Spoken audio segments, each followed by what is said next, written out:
Time for the bench, folks.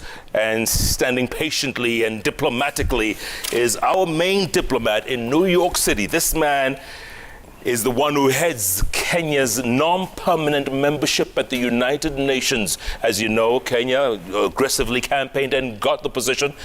And since January 2021, we've been sitting as a non-permanent member, United Nations Security Council. Ambassador Martin Kimani, our guest tonight. Good to see you, Balozi. Thank you, Jeff. Karibu sana. Asante. How's New York City? How you doing? It's warm, it's summer. People are vaccinated much more than most other parts of the world. So they're starting to relax their COVID provisions. So coming back home, it's back to reality. Yeah, absolutely. Yeah. Tell me something. For those who don't know, being a non-permanent member of the United Nations Security Council, what does that mean? Explain to us. Well, it means you're elected. There are 15 members. 5 of them are permanent. They were put there at the beginning of the United Nations in the 1940s. The other 10, including Kenya, are elected by members of the United Nations, and that's why you campaign. And you have 3 seats in Africa, some seats in Asia, some seats in Europe, and South America. And so we're not just non-permanent, but we're elected. And we're elected to go and be part of resolving threats to international peace and security. And so our election there carries what we're there to do as Kenya, but also what is our obligation to our fellow Africans who put us there, and to the global community and all those countries and people who don't have a voice, who want peace. And that's what it means to be there. So tell me, Balozi, a typical day. Again, it's not just Africa issues, which is what many of us think you're dealing with. Yeah. What's a typical day like at the UN Security Council? Well, a typical day is busy. A typical day is having possibly at least 1 meeting or perhaps 2 that have to do with one country or the other that's in trouble. It's either passing a resolution that obliges that country to act in a certain way, or deploys peacekeepers to that country, or shapes how those peacekeepers will operate in that country. It's also a day of working with a team, a Kenyan team, to prepare for the day. And this team is made up of experts, it's made up of diplomats. So they're reading every piece of information from the Secretary General and his thousands of employees to do with these countries. And then they're taking that and working with other countries to forge a position. And that position is then I bring it up in a debate. And that debate, sometimes you get better, sometimes the worse. And your goal on the day is to make sure that Kenya's voice and Africa's voice has been heard. So it could be anything from, let's say, Iraq to Syria to Afghanistan. I mean, we're talking major global issues. Yeah, and remember, our Kenya mission to the United Nations is not just doing the Security Council. We're doing development issues. We're doing food systems, agriculture, energy. So there's a lot of Wanjiko work in terms of making her food cheaper, more opportunities for her. And there's also the work of creating a more peaceful region. So it's a day of debating, reaching out, a lot of conversations. It's a day of strategizing and plotting, of creating alliances, and often of all the time tightening the bonds with other African countries. Balozi, I'm curious here. So there's 10 non-permanent members, right? What do they think of people like you? I mean, you're there, they know you're there for a couple of years. You're in and out. You're not here to stay like us 5 permanent members. What is the impression you get? Yeah. Well, there's a little bit of a hierarchy there. There's a bit of a hierarchy. I mean, the permanent 5 reflect how the world was at the end of the Second World War. Kenya wasn't independent, right? A huge part of the globe was still under colonial rule. And these 5 countries are the ones that had torn each other and the world to pieces. So then they created a system where they had veto power and were going to be permanent. So today, the Security Council has changed a lot. And they've always been 3 African members, or they've been African members through history. But today, African members are very united. And so even though you're only there for 2 years, there's increasingly the understanding that Africa has a strong voice, because these guys, 70% of what we do is in Africa, on the peace and security issues in Africa. So they have the permanency. Sometimes they think that they can dictate how things go. Sometimes they don't listen that well. Sometimes they have interests that are not exactly in tune with our interests as Africans. And so it's our job for that short period to make the point, and then to build the institutions that allow a continuity of effort. And that's what we're here to do in Kenya this time. We're here with the other members of the African 3+1, so that even when they leave in December and others join them, we just keep going. By the way, I'm going to come to Africa 3+1 in a moment. But this is not the first time Kenya has been a non-permanent member of the Security Council, right? Yeah. It's not the first time. What do they think of us out there? I mean, you know, on the outside looking in, what do they think of us? So I've learned a lot. You know, when you watch news here and you read papers, we have a pretty bad story about ourselves. But out there, how do we look? I've learned a lot about how people see Kenya. One, they think Kenya is an independent country. That's no small thing. They think your ambassador, when I speak, no one forces me to say anything that Kenya does not want said. They think Kenya has an ability in building peace. They know what Kenya has done with South Sudan, with Somalia, in this region. And so when they're discussing this region and other conflict situations, they want to hear, what does Kenya think? And more than that, they think Kenya has a responsibility. They think Kenya can be much more powerful than even sometimes we realize. So we're a respected country. We're a country with a bold voice. And that bold voice is just Kenya's voice. Yeah? The world needs to hear us. And why? Because we've learned the hard way how to build peace, how to help our neighbors be peaceful. We've learned over a half century how to build an economy. We may not be the richest, but in this region, we show the possibilities. That's what they think of us. And they respect that. When we talk about closing camps, let's say in Dadaab and Kakuma, you know, to secure our borders, what do they say? What's the feeling out there? What we're telling them is, first, we understand our obligations.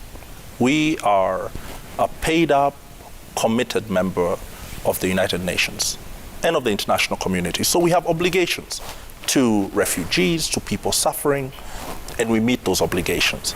But what we've been telling them is there is a change of the character of how this problem is manifesting. Refugee camps are not supposed to last for decades.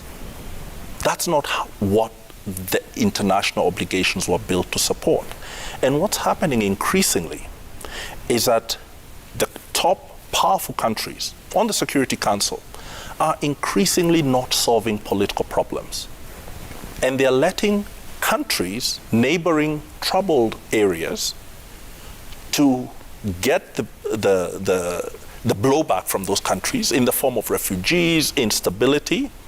And what we're telling them is, you've got to solve these problems. We have an obligation to refugees to solve their problems. The obligation is not just to house refugees, it's to solve the refugee problem. And that's a problem that is squarely on the doorstep of the Security Council. And that's part of the reason we wanted to join, because what is increasingly happening in the Council is we speak a lot about humanitarian issues, but our mandate is not just the delivery of humanitarian aid to refugees, it's actually to solve the problems that lead to refugees in the first place. Bilzi, you have a background not just in the corporate world, but also in peace and security. When you look around the region, I mean, we're surrounded by all kinds of enemies. And you can see that. Are we amplifying the voice of peace? Can you see that on the continent? Are we playing our role as Kenya? I think so. Kenya is not surrounded by its enemies, but Kenya is surrounded by fragile countries that are having a hard time. When you sit in the Security Council in that chamber, and it's a magnificent chamber with beautiful murals, golden doors, it's very fancy. One country after the other is broken. All of them are broken. To get to the Security Council, there's something seriously wrong. And Jeff, they all manifest differently, but it's the same issue all the time. Can you share power? Can you manage diversity? Can you manage the tension between the capital and the provinces? Do people feel they have a voice and that they're included in their government? These issues are the ones breaking countries everywhere. And so when people mishandle them, the countries break. And Kenya has been to the brink before, to the brink. We didn't break, but to the brink. And so we have a unique understanding of, one, our own fragilities, but two, what we've tried to do with them. And I think Kenyans should be very proud. I know we have a lot of things we are fighting about. There are a lot of disagreements we have, but we should be very proud because managing to build a democracy, a free country, I can say anything on this show, hopefully not too much that I get fired, but I'm a free Kenyan and I can speak freely. You can't take that for granted. We're in a fragile region where the freedom to speak your mind is not guaranteed. The freedom to start your business and keep your low property is not guaranteed. The freedom to live in a democracy and choose your leaders is not guaranteed. So I think Kenya really stands to me as the kind of country on the Security Council that adds value, because when we speak, we know what we're saying.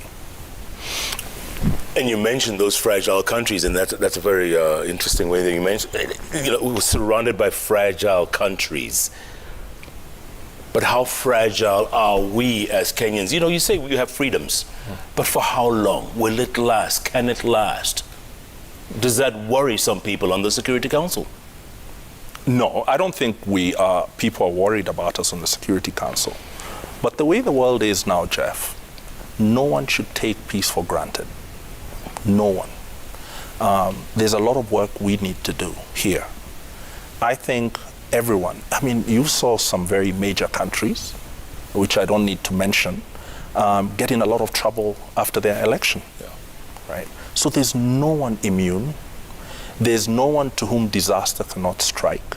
You've just got to be aware that countries break.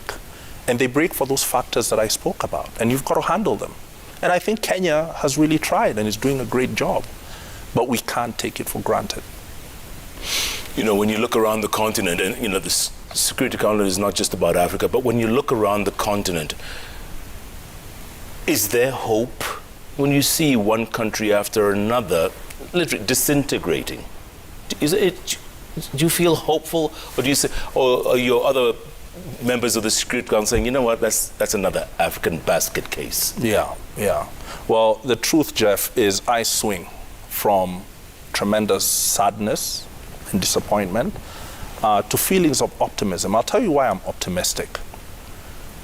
I don't have a crystal ball, but I can see trends. I can see our size. I can see our population. I can see the changes that are happening here in Kenya. And what's happening is that there's a giant in Africa, but it's a giant that is so rich and so many people have interests in it, both internally and externally.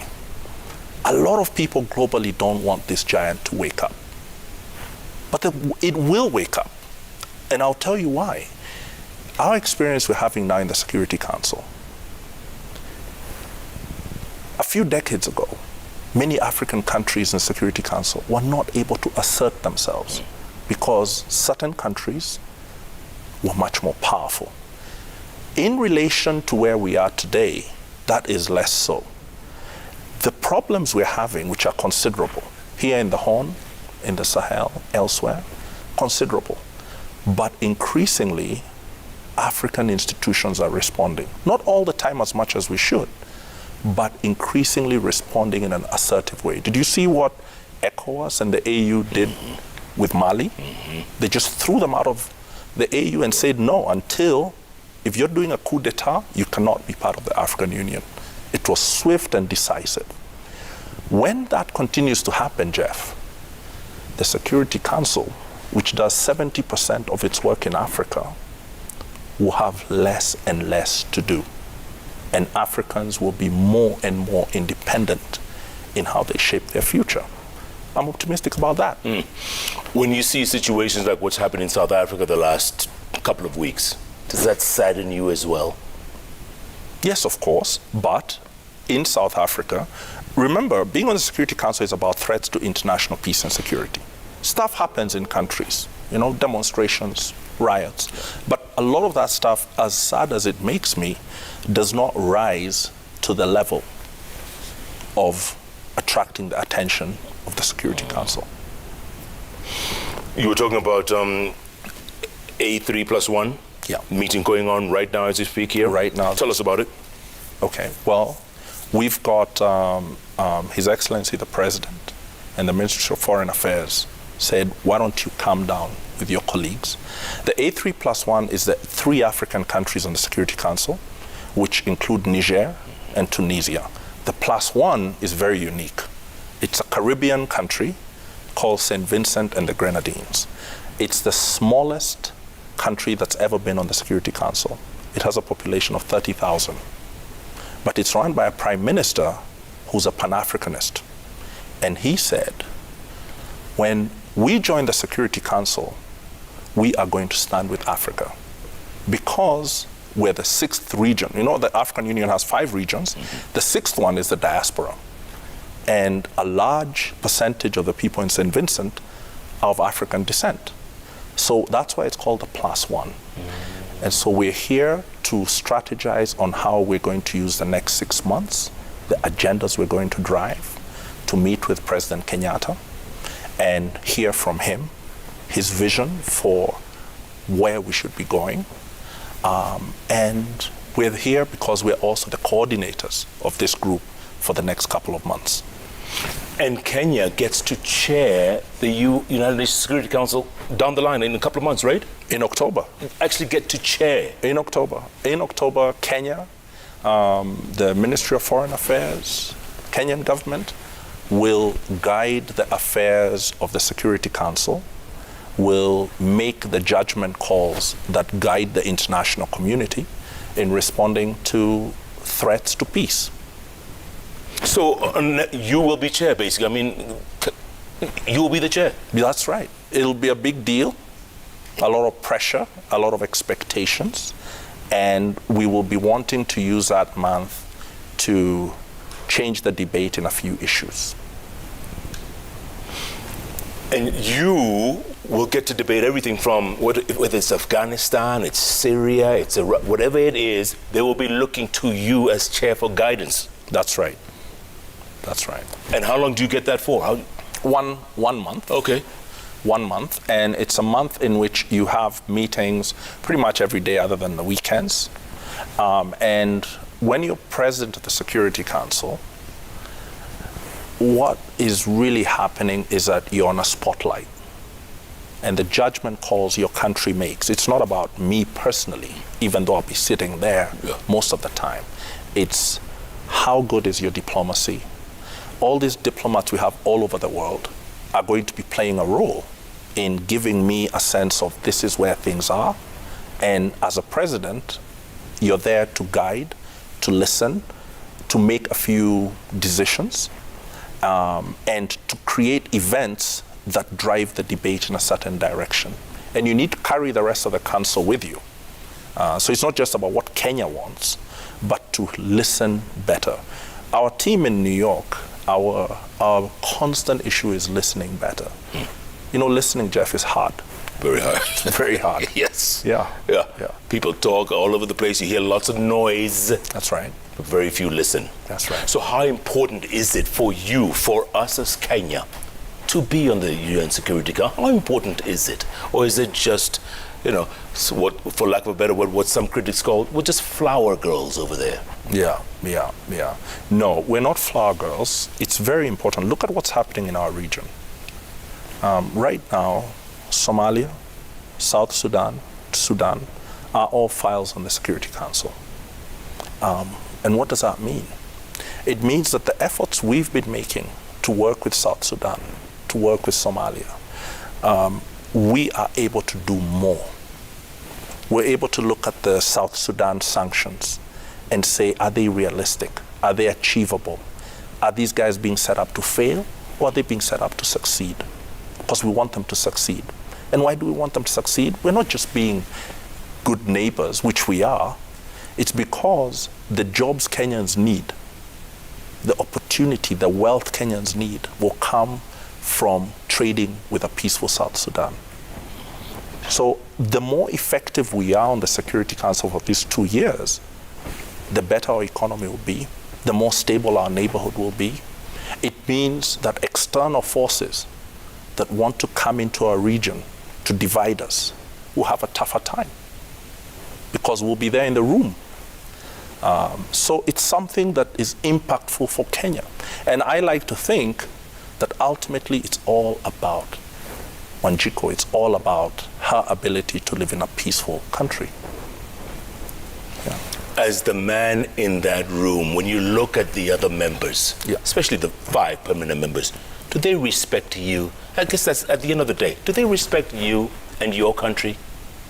Well, first, Jeff, I'm no longer a boy, but I was a boy who grew up in Buruburu and got educated here in Kenya, and now I'm in this chamber, right? So they respect what has produced me because I'm their equal in how we think. I come from a group of diplomats that's their equal, and they get to see this every day, right? So I think they respect us. I really do. Yeah. What's the greatest benefit to Kenya as a country being on the Security Council as a non-permanent member? What's the greatest benefit? One is building more regional peace, number one. 2 is making the world, the global infrastructure for building peace and security to be more reflective of our worldview. Africans, we need to be at the center of the world, not always looking in. And finally, when you're on the Security Council, people take your phone call. When you call, people take that call. And who we call and what we're calling for is up to us. But for the next 18 months, there are very few phone numbers anywhere that Kenyan diplomacy will call and not have that phone picked up attentively. We're talking, from heads of state to whatever. Yes, because we're operating on several tiers. At the top is His Excellency, the President. He's also in the Security Council, right? So in October, I'm hoping that he will come and chair one of the meetings. So he's calling his colleagues, his counterparts. Ambassador Omamo, our CS, is calling her counterparts. So everyone's doing their thing on their level, right? And at all points, when they call, the person says, yes, it's Kenya. I respect Kenya. We're doing stuff with Kenya. But maybe they're calling because of the Security Council. It may be something I really need to hear what they're about to say. Wow. That's an important position for 24 months. Yeah. And then you go back to factory settings. After that, we take a breather after extremely busy period, and then we consolidate. We take our gains, turn them into actual initiatives. We take what we've learned and start the work of revitalizing how we operate in our region and in the world. Because there are things we are understanding today, just from these last 6 months, that are making a tangible difference in how our government operates and sees the region. I was actually going to ask you that, Balozi. You've been there 6-7 months now, so you got, what, a year and a half to go. What have you seen? What changes have you seen? You know, anything that you say, you know what? It's a good thing we're in here in the inside looking out. Have you seen changes in these 6 months? Yes. Yes, I have. Yes, I have. I've seen changes in how the Security Council works with our neighbours. I've seen changes in how the Security Council responds to the African voice positively. Yeah. Mm-hmm. You want more examples? Yes, please. It's only been 6 months, but I'm sure you. Well, look, like we have across our continent, we're having increasing complications from the weather. You'll have noticed everyone in Nairobi is freezing. Yeah. They're saying it's not been this cold for years. That's right. If you look at the western part of the United States, they're like, it's never been this hot. Right? So a lot of the issues driving our continent are not just about quarrels over power. They're about things like climate change. They're about COVID. And we are making a big push with our other African colleagues and others to make these agendas part of how the United Nations responds. We want the United Nations and its expertise to help our people more. And we've made them more attentive and more engaged in this. On COVID, we're making the argument, and I think we've done a pretty good job in making the argument that if the vaccine is not globally available, then countries are going to have problems with peace and security. And Jeff, you didn't ask me this, but one of the great ironies that I learned, one of the most incredible things I learned in New York, is that African countries had gone, bought the vaccine and paid for it. But they were put in the back of the line when it came time to get your batch, right? Yeah. And so today, you see a lot of African countries, we talk about donations. But in fact, our government and other governments have paid, right? So there's a system there there's a hierarchical, discriminatory system we're dealing with. And one of the things that I have done with our mission is to shine the spotlight on that and to say, we see you and we won't stand for it. And phrases like vaccine appetite, vaccine nationalism, they started from the Kenyan diplomacy to describe a very real injustice. So in the 6 months I've been there, and of course our mission has been there for a long time, I think we've shed light and we've gotten the international community to start understanding that we have to have more fairness in the world. We cannot have Africans on the back of the line and others at the front of the line.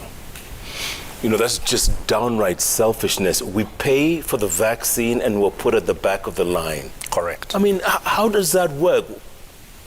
What's their explanation? Jeff, their explanation, it barely matters what they explain, because what they're really describing in their explanation is a world that is structured a certain way. And you can see the Security Council. You said there's some who are permanent, who stay there for decades. Others come for 2 years. And yet we say countries are equal. The way the world is structured today is structured for Africa to be in a certain place. Africa is supposed to be the producer of raw materials, right? Yeah. And the recipient of aid. The way the world is structured does not really think of an Africa that is rich and strong. And that's why that word Pan-Africanism, what we're trying to do, why we run for this seat, why we have to be bold in this seat, is because that does not work for us anymore. it doesn't work for Kenya. Kenya cannot continue. We cannot prosper as we wish if the world is structured that way. And so our job in the Security Council, across our foreign policy, is to join hands with others and tell these guys, which I tell them all the time, don't take our rising or our getting wealthier or more peaceful as a threat to you. It isn't. It's your making. You will benefit. Africa rising means everyone in the world benefits. Us getting rich means everyone in the world gets richer. But they need to get to that level of understanding. Yeah. And in the meantime, we have to be very bold to assert who we are. Wow, Balozi, must be tough dealing with all those stereotypes out there. I want to take a break, come back and talk more about that. And also, why are you wearing 2 watches? Because just me, Yeah, this is my little pet peeve. I gather a lot of data. I'm a data hound. Okay. So right now, I'm gathering a lot of data that I'll go and look. How many steps did I walk? How many calories did I burn? Is that right? That's right. What time is it in New York? What time is it in Nairobi? I get it. By the way, Ambassador David Gashero says a big hello. Well, hello. All the way from Washington, D.C. Hello, David. Yeah. Yeah. And Ambassador Macharia Kamau, he says, you have a big brain tonight. Well, I don't know. Thank you, Macharia. We're talking to Ambassador Martin Kimani. He's our man in New York, Kenya's permanent representative to the United Nations, and also Kenya on the United Nations Security Council as the non-permanent member for the next 18 months or so. That's what we're talking about, diplomacy at its finest. Keep tweeting at Koinange Jeff, at Citizen TV Kenya, the hashtag JKLive. JKLive takes a break. We'll be back in a moment.